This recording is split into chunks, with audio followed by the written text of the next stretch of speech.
dentro de tudo aquilo que eu tô vendo, trabalhando com mulheres, a gente percebe que a gente só leva uma mulher num determinado lugar onde nós já podemos ir, onde nós já fomos. E como imigrante que sou, dentro de Nova York, dentro dos Estados Unidos, a gente tem que passar por várias coisas. Desde a solidão, a não estar os parentes por perto, passar por perda, né? No sentido de morte mesmo, dos entes queridos e você não poder visitar.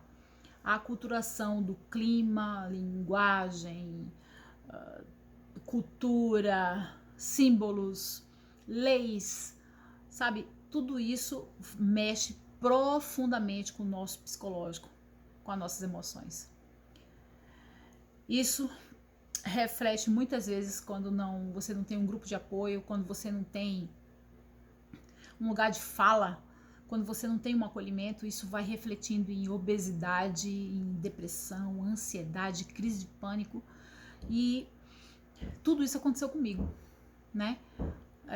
Passei por perda de ente querido, saudade da família, casei e separei, então, coisas relacionadas à saúde, então tudo isso ao mesmo tempo e você tendo que trabalhar, paga a conta e se sentindo assim no meio do nada, sabe? Você olha para um lado, para o outro, você fala, eu vou recorrer para quem? E quando você tá mergulhado dentro disso, sabe o que acontece? Primeiro que você fica fatalista, você fala assim, esse é meu fim, não tenho o que fazer, vou morrer, vou ficar assim pra sempre, é daqui pra pior. Aí você vai ficando amargurado, você fica com raiva de quem tá feliz, você fica maldizente, você fica reclamão, sabe? E você vai adoecendo, vai entrando num buraco, num buraco que não tem fim. Então, o que eu fiz? Eu comecei a buscar muito a Deus, orar muito, muito. Acho que a única coisa que estava me valendo naquele momento, acho que a única coisa que eu fiz certa, porque eu fui fazendo tudo errado, a única coisa que eu consegui fazer certa foi recorrer para Deus. Mas assim, um clamor, buscar pela palavra, falar, me ajuda, me dá uma direção. Senhor, o Senhor tá olhando para mim? Sabe? Porque eu preciso falar dele aqui, eu preciso honrar a quem me ajudou. E nessa busca, mesmo que tenha sido no modo tão fraco, tão frágil, Deus me ouviu.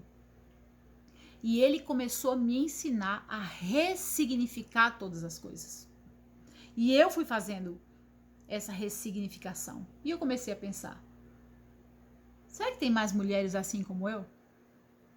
Será que tem mulheres numa situação pior do que a minha? Será que tem mulheres que estão se sentindo sozinhas também, mesmo tendo gente ao redor? E eu fui fazendo essas comparações e ressignifiquei. Eu, por orientação de Deus mesmo, comecei a fazer com as pessoas, com as mulheres, o que eu gostaria que tivessem feito comigo.